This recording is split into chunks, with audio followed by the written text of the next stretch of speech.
Good day everyone, my name is Francine Macabali and I'm from M1B. So, ang gagawin po natin is ang pag-transfer po ng patient sa bed to chair and chair to bed. Then, next po, ito po yung mga materials na gagamitin. First is alcohol, second is the gain belt, third is chair.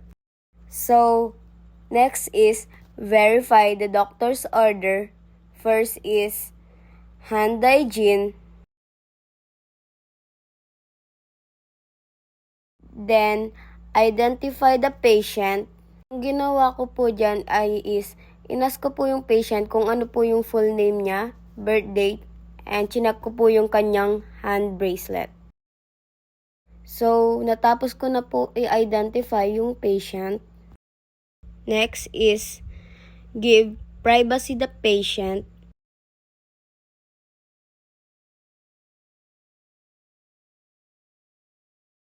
So, dahil wala tayo sa hospital at normal lang ang ating ginamit na bed, ay hindi po natin siya matataas o mabababa. Ang gagawin na lang po natin is i-help na lang po si patient na umupo.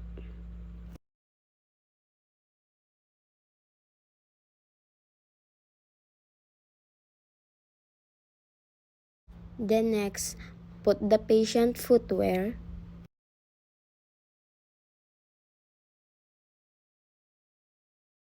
Then next, gamit ang gain belt, tutulungan po natin si patient makalipat sa chair.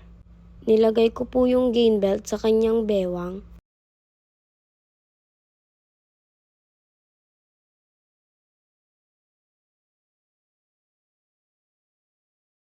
Then, pagtapos po natin malagay yung gain belt, i-help po natin si patient na makalipat sa chair.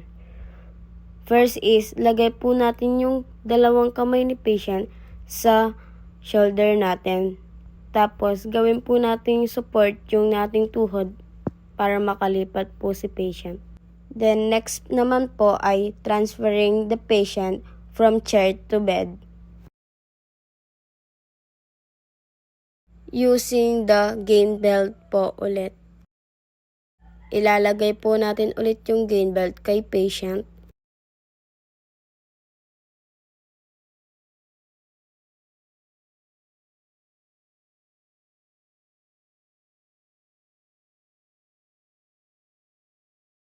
Pagtapos pong malagay, ililipat na po natin si patient sa bed. At tulad po nung kanina, ilalagay po natin yung dalawang kamay ni patient sa ating shoulder, then gagawin po nating support ang ating tuhod.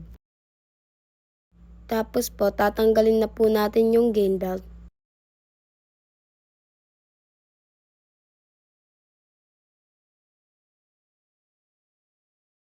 Tanggalin po natin ang kanyang footwear.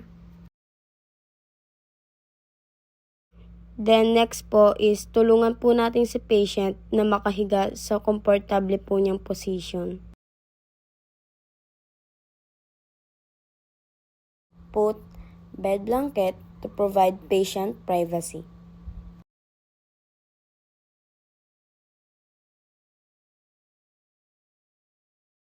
Then that's it po. Good day everyone, my name is Francine Macabali and I'm from M1B. So today is I'm going to demonstrate the bed bath. First is identify the doctor's order,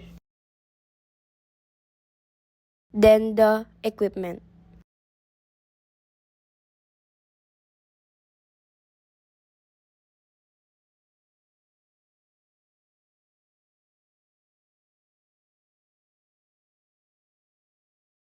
Then, identify the patient.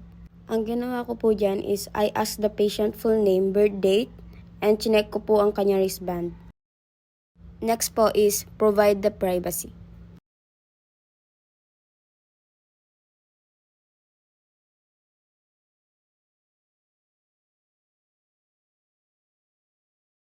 Then next po is hand hygiene.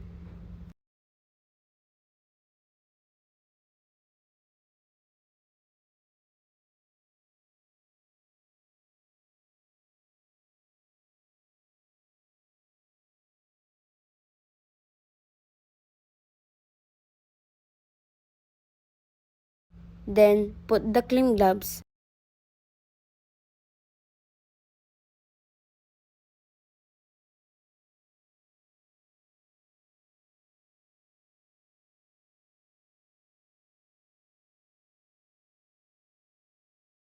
Then, first is put the bath blanket.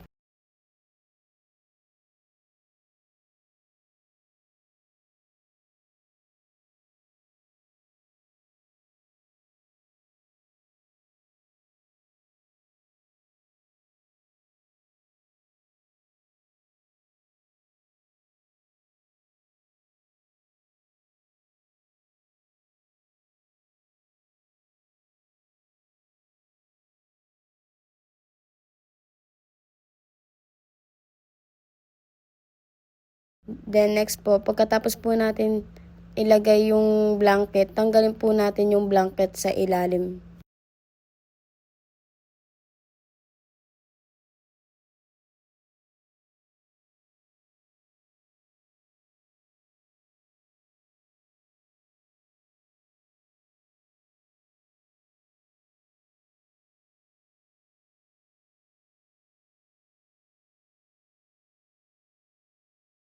Then, pagtapos po, inas ko po si patient na kung pwedeng tanggalin ko po ang kanyang damit.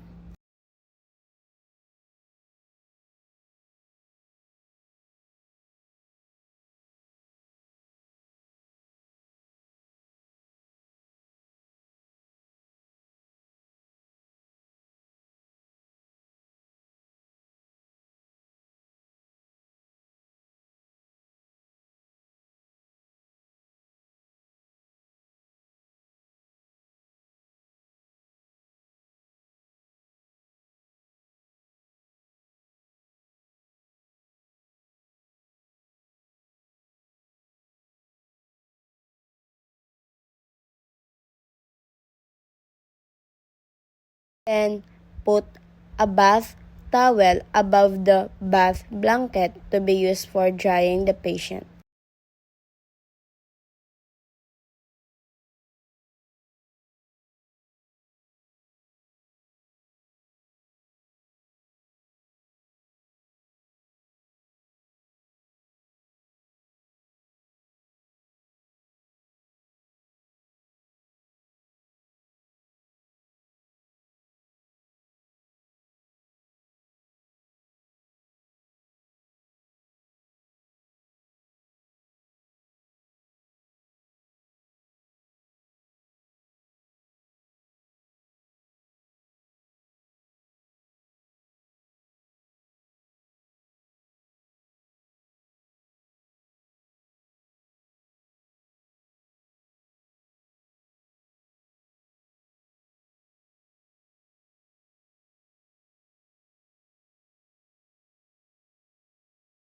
Then, ang start po ng pagpupunas ay sa eyes.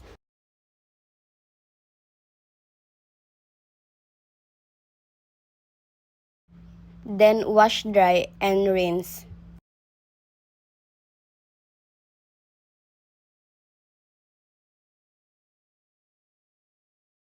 Then, next po is face, nose, ears, and neck.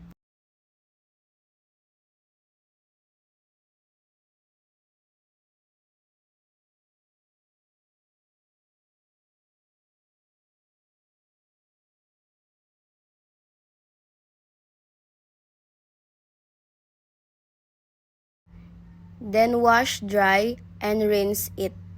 Apply moisturizing lotion if desired by the patient. Next po is the arms. Kailangan po nating ilipat yung towel sa ibaba po ng kamay ni patient.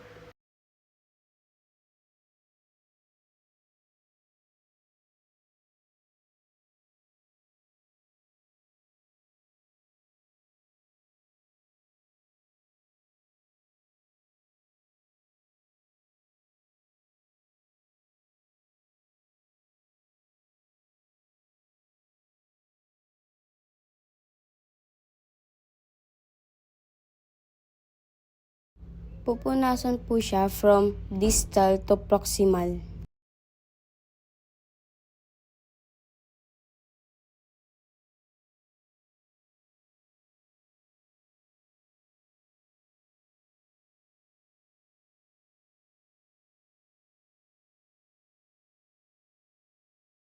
Then wash dry and rinse it.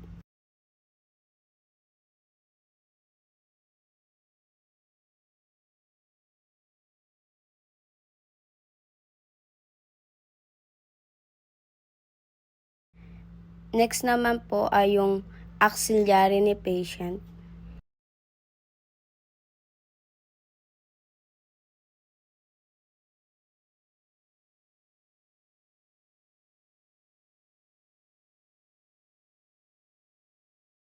Then wash dry and rinse it. Next po is sa kabilang kamay naman po. Ililipat po natin yung towel sa kabilang kamay ni patient. Like kung anong ginawa po natin dun sa isang kamay, ganun din po yung sa kabila.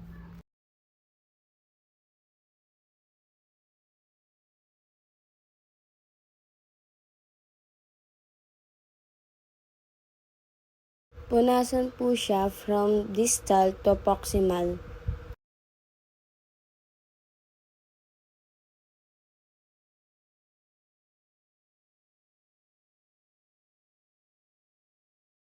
Then wash dry and rinse it.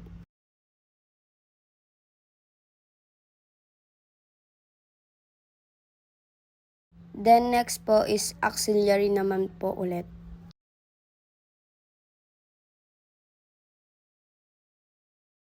Then wash dry and rinse it.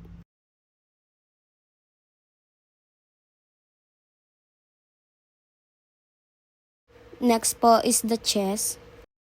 Place the bath towel across patient's chest so it covers chest and arms, and fold the bath blanket to umbilicus while lifting edge of towel away.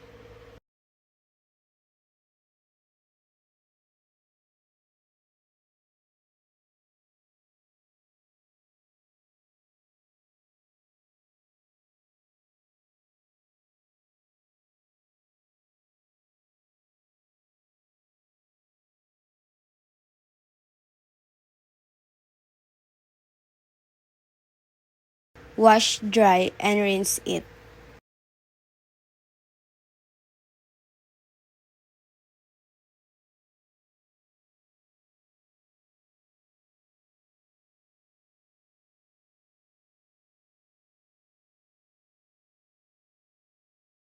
With mitted hand bath and rise abdomen, giving special attention to umbilicus and kind folds of abdomen and groin.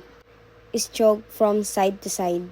Keep abdomen covered between washing and rinsing.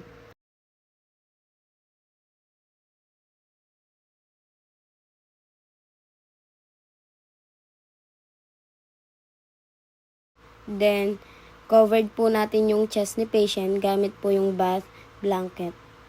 Then, remove po yung towel.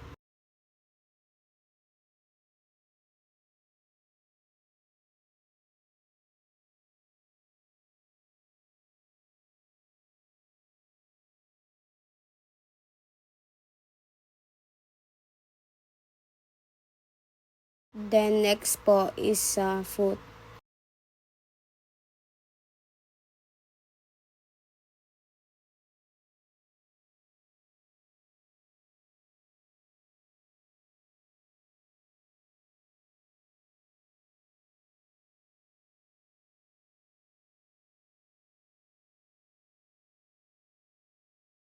Ilalagay po natin yung towel sa ibaba ng paa ni patient.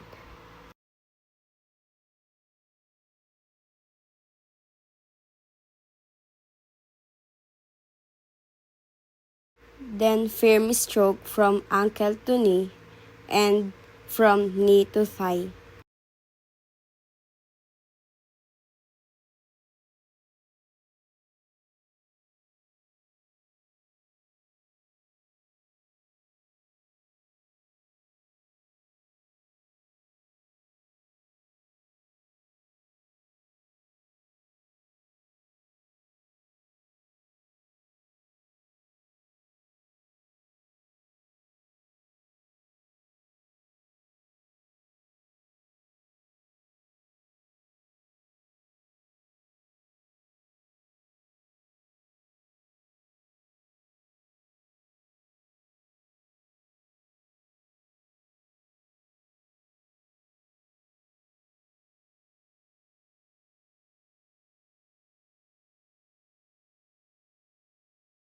Ganon din po sa kabilang paa. Firm strokes from ankle to knee and from knee to thigh.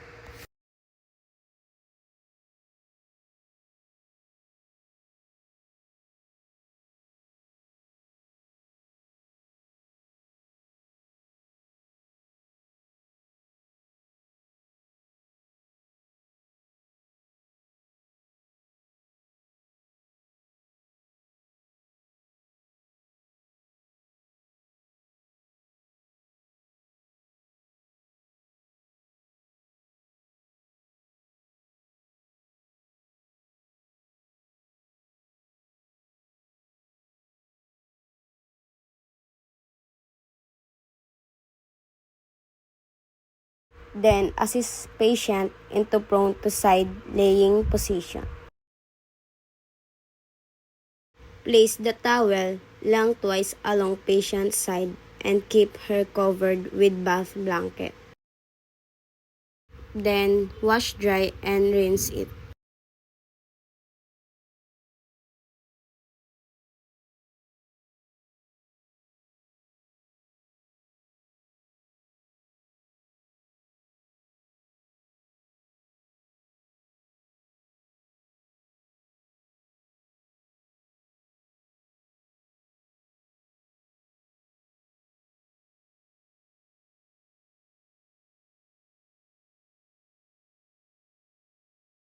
Pagtapos po ay ihiga po natin sa komportableng position si patient.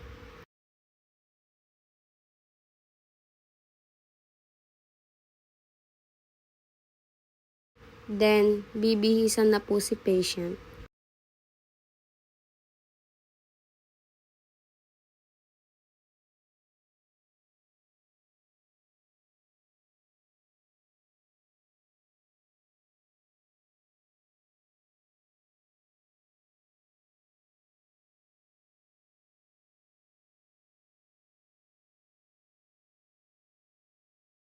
Next po is ungloving.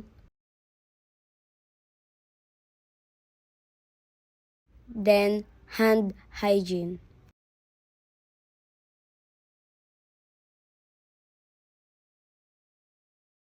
Then next is shampooing.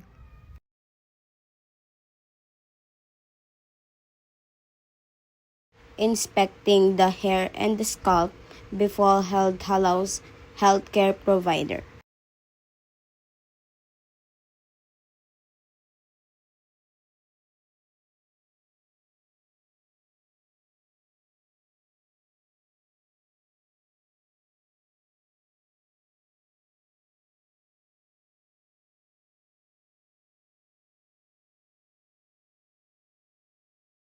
Place the rubber sheet under the head of the patient.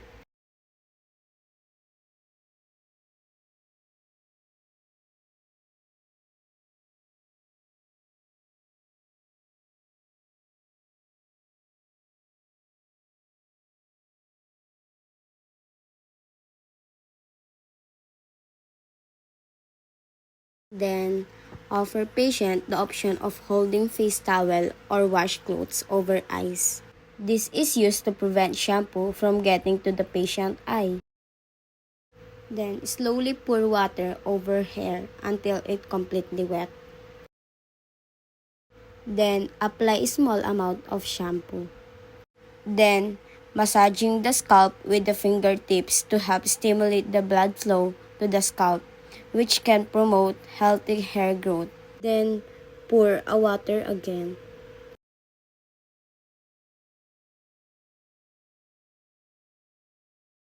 Next is the conditioner.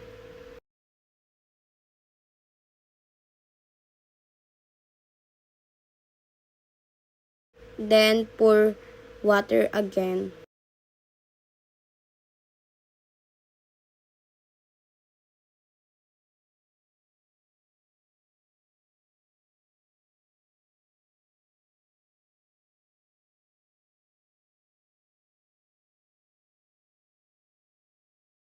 Then, rub and dry the hair of the patient using bath towel.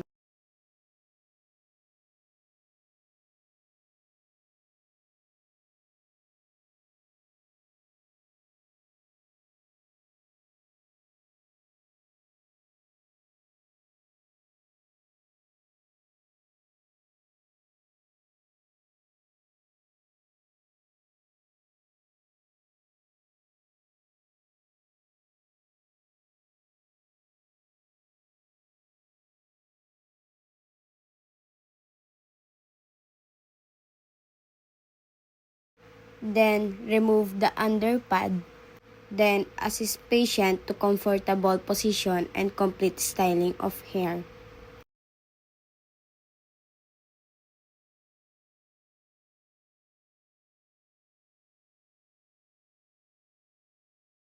Next is oral care.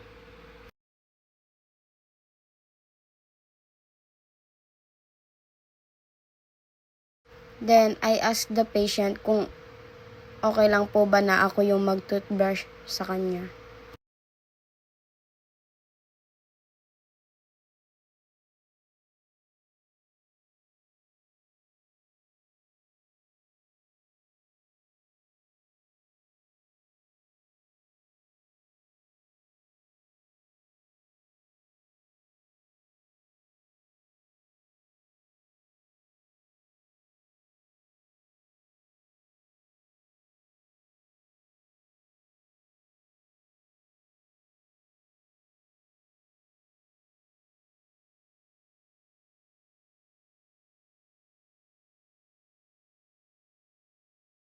Then, hold the brush against the tip. Move the brush up and down gently in short strokes. Repeat until all out and inner surface of the tip have been cleaned. Brush the tongue gently with the toothbrush.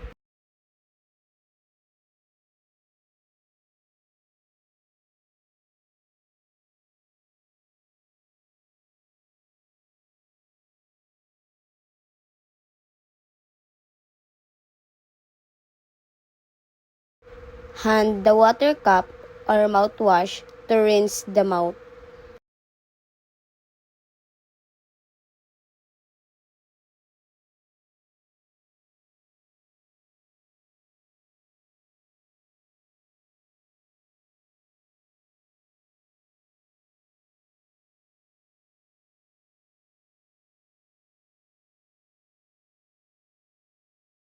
Remove the curved basin and help the patient wipe the mouth.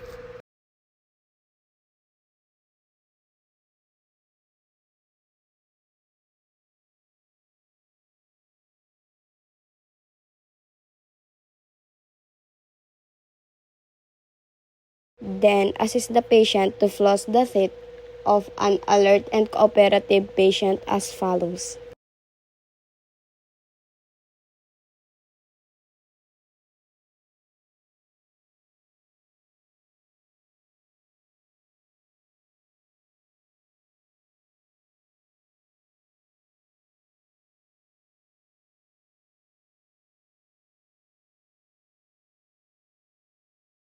Next is back massage.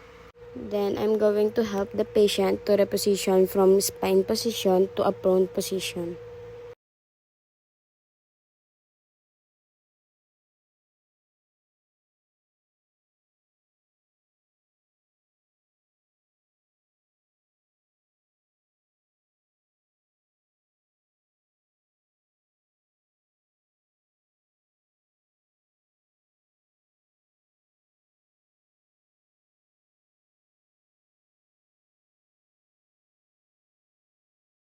So, this time po is gagamitin po natin yung powder dahil iyan po yung pinili ni patient. Then, i-spread ko po yung powder sa likod ni patient. First po is enfleurage. Next po is pétrissage. Then next po is top hold med. Then after doing those steps, next, reposition the patient from prone position to supine position. Then, hand hygiene.